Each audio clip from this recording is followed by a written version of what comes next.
Yesu nashimwe bene data, nizere ko mumeze neza kandi muri amahoro. Birashoboka yuko nawe ujye ubona ukangutse mwaya masaha akurikira, isaha ya saa 9 n'isaha ya saa 10 n'isaha ya saa 11, hagati muri ayo masaha ukabona urakangutse ndetse utazi ikigukanguye.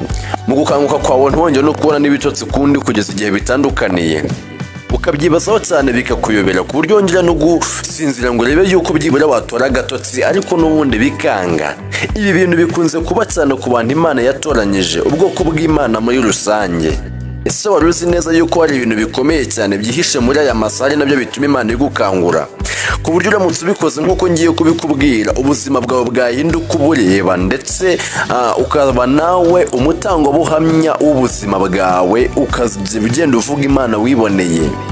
Mw'iyi video rero nje kukubwira amabanga nakomeye ndetse n'icyo wakora ukimara gukanguka kuri ayo masaha y'saa 9, ku buryo ubuzima bwawe bugira icyerekezo cyangwa se umuyoboro w'ukuri. Abantu benshi bakunze kubisuzugura ndetse no kubipinga, ariko nshuti yanjye ibi bintu birakora yo byizera.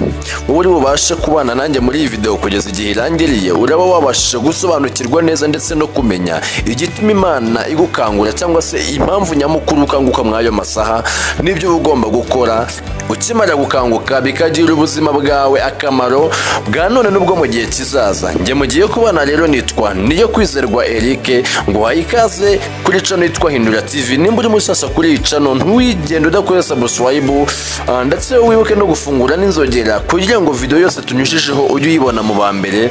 Kandi iyi video yacu nuza kuyikunda wibuke kuyilikinga, wandike no muri comment twandikiye mu ijambo rivuga ngo nayikunze, uyisharinge n'abantu benshi cyane kugira ngo abashe gusobanukirwa neza ibi bintu. Ngo ikaze.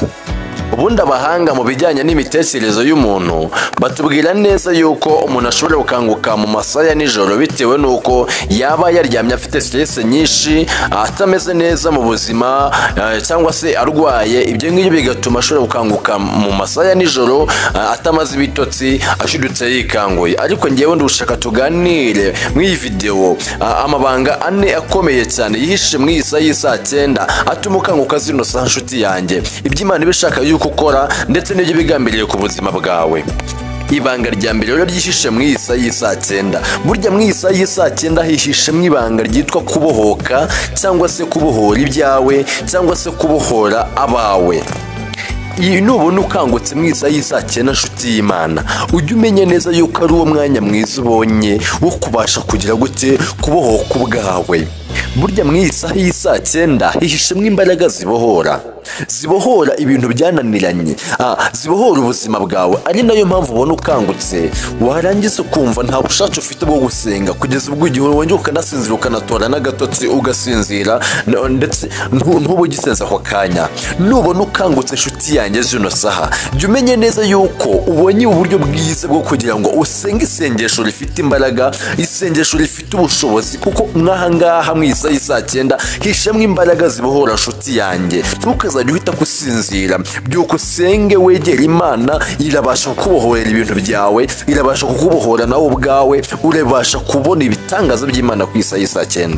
Satani ntakakuriganya nshuti yanjye ngo yongere guteza ibitotsi ku isaha y'saa 9 ngo wongere gusinzira. Iyi saha y'saa 9 ni wo mwanya mwiza kugira ngo ubohoke, ndetse ubohore n'ibyawe byananiranye, kuko Imana iba yiteguye kukumva ndetse iba yiteguye kugutega amatwi, kuko ibiri kumwe nawe ako kanya nubwo utabirebesha amaso y'umubiri, ariko mu buryo bw'umwuka ibiri uruhande rwawe. Nuzajya ubona ukangutse ku isaha y'saa 9 rero byuko usenga isengesho ryo kubohoka cyangwa se ryo kubohoza. Ibanga rya kabiri ryihishe mu isaha y'saa 9, burya mu isaha y'saa 9 hihishemo n'imbaraga z'umutima. Iyo tuvuga imbaraga z'umutima tuvuga za mbaraga zikubashisha gukomera no ku munsi mubi, za mbaraga zikubashisha gukomera no mu gihe ugize ibyago, za mbaraga zikubashisha gukomera no mu gihe ugeze mu gacu k'umwijima. Ujye umenya neza yuko mu isaha y'saa 9 hihishe muri izi mbaraga z'umutima. Nubona ukangutse ku isaha y'saa 9 ntukabinegereje cyangwa ufate nk'ibisanzwe ngo bisuzugure wongere ngo usinzire Satani akuriganye. Jya ubyuka usenge, burya mu gusenga kwawe habonekamo n'izindi mbaraga z'umutima zikubashisha kunesha iby'isi ndetse no gukomera ku isezerano Imana yaguhaye. Muri iyi saha burya ni naho Imana igukuza wowe mu Kristo, ikakuvana ku rwego rumwe ikakujyana ku rundi, ikaguhereza impano zigiye zitandukanye, ikagenda ikumenyesha amabanga y'inshuti zawe, amabanga y'imiryango yawe, amabanga y'abo mugendana muri rusange. Ahangaha niho Imana yigukanywe ko y'amasaha ugasenga, niho iguhereza zino mbaraga zo kubasha no gukora ibyo Imana igenda ishaka. Nubona ukangutse rero ntukabifata nk'ibisanzwe inshuti yanjye, jya ubyuka usenge kuko Imana iba yiteguye gukorana nawe ibintu bikomeye cyane by'ubutwari. Irindi banga rikomeye cyane ryishe mu isaha y'isa 9 abantu badakunze gusobanukirwa. Iri banga inshuti yanjye ngiye kukubwira, uryumve kandi uryiteho, hanyuma ujye ubyuka usenge bitewe n'iki kintu. Burya mu isaha y'isa 9 hihishemo ibanga ryo kugamburuza imigambi y'ababisha cyangwa se ibyo abantu baremesheje ku buzima bwawe. Ibi mu isaha y'isa 9 iyo ubyutse ugasenga ufite isengesho rifite imbaraga, uba wemerewe kubigamburuza ndetse ukabyanga. Nimva kugamburiza wumve neza, ni nko gusa nkaho ibyo bemeje ubu byanga burundu ukavuga uti ngenda byanze, nimba barategetse yuko iki ngiki kizabaho ngenda tsanze, ntegetse iki ngiki ndemesheje ibi. Nshuti yanjye nubona ukangutse ku isaha y'isa 9 ntukabifata nk'ibisanzwe, ujye ubyuka usenge, ugamburuza imigambi y'ababisha, ugamburuza imigambi y'abadayimoni, ugamburuza imigambi y'abantu, ibyo bakuvuzeho, imitongero bagutongereye, icyo bagiye bagukorera ukivuka. Iyi saha y'isa 9 niyo saha nziza Imana iba iri kumwe nawe, ngo nawe uba wemerewe kuremesha ibyo ushaka ku buzima bwawe ukagamburuza n'ibyo wanga. Ntukabinegereje rero nshuti yanjye, nubona ukangutse jya ubyuka usenge kandi usenge isengesho rifite imbaraga nyinshi cyane, kuko burya Imana iba iri kumwe nawe kandi iteguye gukorana nawe iby'ubutware. Dusomye mu gitabo cya Yesuwa ibice bya 10 umurongo waho wa 13 haratubwira ngo izuba rihera ko rirahagayara n'ukwezi kuguma aho kuri, bigeza aho ubwo bwoko bwamariye guhora inzigo ababisha babo. Ibi bishatse kuvuga yuko Imana ibiguhaye ububasha ukanya wo kugira ibyo uhagarika, ibyo ugamburuza, ibyo uvuga uti ukabihagarika ukabitegeka ukavuga uti ibingibi ndabyanze, ndemesheje ibingibi ndabisuzuguye, nubasibi. Birashoboka yuko mu kuvuka kwawe wisanze uvutse mu miryango itarakebwe ikoresha ibintu navuga yuko nyine bitubahisha Imana, ugasanga bagutongere nk'imitongere igiye itandukanye mu ruhare utabigizemo, ugasanga batongere yuko utazigera ugira ikintu wimarira mu buzima bwawe, ugasanga bagiye batongera yuko nta kintu na gitoya uzigera ukora ngo utere imbere mu buzima bwawe, ugasanga uhorana ibibazo byinshi bigiye bitandukanye bitewe n'ibyo bahugiye bagutongera ako kanya ukivuka. Mw'iyi saha y'isa 9 rero iyo ubyutse ugasenga ukubahiriza kubera ko Imana igukanguye, ugomba kugamburiza ukavuga uti nanze ibi byose bagiye banongeraho, ukavuga uti ndabyanze. Ku isa y'isa 9 hihishemo imbaraga zibasha gutuma ubohoka nshuti yanjye, imbaraga zibasha gutuma ugamburuza ibyo bintu byose bategetse, icyo bavuze kose ngo ntuzashaka ibintu byose bagiye bagutongeraho. Aho ngaho ku isa y'isa 9 hihishemo imbaraga zibigamburuza. Burya Imana ibiri kumwe nawe nshuti yanjye, nubona ukangutse ntukabifata nk'ibisanzwe cyangwa se ngo ubyirengagize wongere usinzire. Byuka usenge nshuti yanjye kandi usenge isengesho rifite imbaraga ndetse ryuzuyemo kwizera kwinshi, kuko Imana ibiri kumwe nawe kugira ngo ikorere ibikomeye cyane ndetse bihambaye.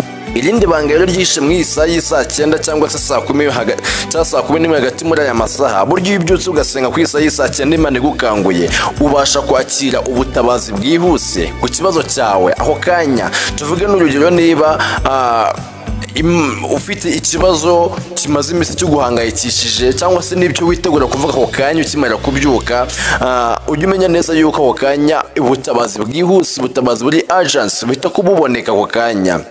Abantu nta kuntu babizi ndetse abantu ntibakunze kubisobanukirwa. Nubona ukangutse iyo saha ujye umenya neza yuko ikibazo ugiye gusengera cyangwa se ikigeragezo ugiye gusengera, buri kimwe cyose ugiye gusengera ako kanya byange bikunda ureta kubona igisubizo cyabyo byihuse cyane, kuko muri iyi saha y'isa 9 hihishemo imbaraga nyinshi cyane. Niyo mpamvu Imana ibikubwira ati umva ujye ubyuka usenge saa 9, ugasanga nimba uri kumwe n'abantu nko mu cyumba ahantu, ugasanga Imana nabikwishuje ikavuga se kubera icyo utasenga saa 9, ujye umenya neza yuko burya mu isaha y'isa 9 ni isaha yo gukora neza kw'Imana. ni isaha yo kugira ngo umuntu yakire ubutabazi, ni isaha yo kugira ngo umuntu yakire kubohoka, ni isaha yo kugira ngo umuntu yakire imbaraga z'umutima, ni isaha yo kugira ngo umuntu agamburuze imigambi y'abadayimoni, ni isaha yo kugira ngo umuntu yakire ubutabazi bwihuse buri agence ako kanya. Nubona ukangutse rero ntukabinegirije ngo wifate nk'ibisanzwe, jya ubyuka usenge, kubera yuko Imana iba yiteguye kuguhereza ako kanya imbaraga cyangwa se urufunguzo rubasha rufungura buri kibazo cyose ufite muri wowe. Nubona ukangutse iyo saha rero ukabona Imana iragukanguye, bifata nk'amahirwe akomeye, kuko marayika w'Uwiteka aba ari aho hafi kugira ngo agire ibyo akukorera kandi binezeza umutima wawe. Ntukabifate nk'ibisanzwe rero nshuti yanjye. Nubona ukangutse ujye umenya neza yuko ari nawo mwanya mwiza ubonye wo kugira ngo ubwire Imana cyangwa se uremeshe ibihe ushaka imbere yawe, uremeshe ibihe ushaka, use nkaho uremesha isi yawe, ikirere cyawe ushaka ku buzima bwawe. Burya uba wifitemo n'imbaraga zino saa 9, haba hishemo imbaraga zo kugira ngo uremeshe ibyo ushaka ku buzima bwawe, uremeshe ikirere wifuza kizaba ku buzima bwawe, kizaba ku bawe, kizaba mu buzima bwawe muri rusange cyangwa se mu nshuti zawe. Ntukabisuzugure rero nshuti yanjye, iyi saha yishemwe imbaraga zikomeye cyane. Ujye ubyuka usenge, wegere Imana, ukomange ku ijuru. Nubona Imana igukanguye ku isaha y'isa 9, ntukajye ubifata nk'ibisanzwe nshuti yanjye. Jya ubyuka usenge kandi ukora ibyo Imana iri kugutegeka ako kanya. Mu isaha y'isa 9 rero ukangutse, urugero maze nko kurota nk'inzozi, igihe nubwo ubonye n'umwanya mwiza wo kuzisengera, haba iziza cyangwa se izibi, nubwo ubonye umwanya mwiza wo kuzisengera kugira ngo Imana isohoze ibyo iri gushaka kukubwira muri izo nzozi. Ndetse nimba ari ibiguteye ubwoba cyangwa se bishaka kwangiza ubuzima bwawe, uwo ni wo mwanya mwiza ubonye kugira ngo uzisengere, hanyuma nabyo bikurweho. Ntukabyirengagize rero nshuti yanjye, byuka usenge, ukomeze wubahe Imana. Imana izagukora ibintu by'ubutwari. Nubona ukangutse rero mwanya masana none, menya yuko Imana ishaka ukubona umusaruro uguturutsemo. Ubundi abahanga mu bijyanye n'imisengere cyangwa se mu bijyanye n'ijambo ry'Imana cyangwa se mu bijyanye n'umwuka wera bavuga neza yuko isaha y'isa 6 mu kadomo ari abadayimoni bazamuka bavuye kuzimu. Bamara kuzamuka bavuye kuzimu bashaka abo bagenda gutamba ibitambo. Rero iyi saha y'isa 9 Imana igukanguye ibishaka kugira ngo usenge, kuko iyi saha y'isa 9 ni naho abadayimoni nanone bamanuka basubije mwabo babonye kugira ngo bagende babatamba ibitambo. Rero iyi saha y'isa 9 Imana yigukanguye ibishaka yuko kubonamo umusaruro ako kanya, ibishaka kugukoresha kugira ngo ubohore abo Satani ari gutwara, ubohore abo Satani ari kugenda yiba mu buryo bugiye butandukanye, ubohore abo Satani ari kugenda atwara mu buryo bugiye butandukanye, abo Satani ari kugenda ateza impanuka, abo Satani ari kugenda ateza uburwayi mu bitaro bigiye bitandukanye, abo Satani ari kugenda yambura ubuzima. Imana ibishaka yuko ako kanya uhagarara ukaba umurinzi cyangwa se ukaba umuzamu cyangwa se ukaba ingabi batsindira kugira ngo ubarwanirire, urwanishije isengesho ryawe rifite imbaraga ndetse rifite n'ubushobozi bwinshi cyane. Rero nubona ukangutse mwanya amasaha y'isa 9, wibisuzugura nshuti yanjye, wifata nk'ahari ibisanzwe, ahubwo senga byimbitse, kuko Imana iri kugukoresha ibintu bikomeye mu buryo bw'umwuka wera. Nubwo utabirebesha amaso yawe y'umubiri, ariko Imana irimo gukoresha ibintu bikomeye cyane mu buryo bw'umwuka wera ndetse bifite imbaraga, bifite n'ubushobozi. Hari abo benshi buri guhesha ubuzima, hari benshi buri kubohora, hari benshi buri guhesha imbaraga abagiye basinzira mu by'uyu mwuka. Urugero niba ari nk'abapasiteri cyangwa se abakozi Imana bagiye batandukanye, iyo urimo usenga iyi saha y'isa 9 ubasengera, Imana iri kugenda ibasukaho imbaraga aho biryamiye boha ubwabo. Imana iri kugenda itanga umugisha mw'abo abantu bose uba urimo gusengera muri iyi saha y'isa 9. Wowe rero ugiriwe amahirwe ukanguka zino saa y'isa 9, menya yuko watoranyijwe n'Imana kugira ngo ugire ibyo uhindura mu isi y'umwuka, mu isi y'ibigaragara n'ibitaboneka. Imana irashaka yuko hari ibyo ukora, Imana irashaka yuko hari benshi cyane ufasha mu buzima bwawe, Imana irashaka yuko hari benshi cyane uhesha ubuzima, uhesha imbaraga. Imana irashaka yuko hari ikirere uhindura ku muryango wawe, Imana irashaka yuko hari ikirere uhindura ku bana bawe, Imana irashaka yuko hari ikirere uhindura ku nshuti zawe, Imana irashaka yuko uremesha ibintu bikomeye cyane. Ako kanya ukimara gukanguka, menya neza yuko rero watoranyijwe n'Imana, wabayuhiriwe mwayo masaha y'isa 9. Imana kugira icyizere, wibisuzugura nshuti yanjye. Rero byuka usenge, kandi usenge isengesho rifite imbaraga, usenge isengesho rifite ubutwari, usenge isengesho rifite ubushobozi, kuko Imana irimo irashaka yuko nawe ubwawe hari ibyo ikubohoraho. Imana irashaka yuko nawe ubwawe hari ibyo igukorera mu buryo bwawe bwihariye. Imana irashaka yuko hari ibyo ukora umuryango wawe, Imana irashaka yuko hari ibyo ukora n'inshuti zawe. Byuka usenge rero ako kanya, kuko Imana hari ibyo iteganya kugukorera mu buzima bwawe. ntukabisuzugure rero nshuti yanjye, ukimara gukanguka wikongera gusinzira, wikongera guhunikira, ahubwo byuka ako kanya uhite gusenga, kuko hari ibyo Imana ishaka yuko mukorana, cyangwa se hari ibyo Imana ishaka yuko igukora mw'ayo masaha y'isaa 9. Nibyo bintu rero naguteguriye nshuti yanjye byinshi mw'aya masaha, isaha y'isaa 9, isaha y'isaa 10 n'isaha y'isaa 11. Nuzajya ubona ukangutse hagati muri aya masaha ntukabifata nk'ibisanzwe, ibyo byuko usenge, kuko Imana iba yiteguye kuguhereza gusobanukirwa buri kimwe cyose. Hari ibibazo rero cyangwa se ingaruka nanone zishobora kukubaho mu gihe utasenze ukangutse, mu gihe Imana igukanguye ukiryamira ukabinegirije ntukanguke ngo usenge. Hari ibintu bishobora kukubaho.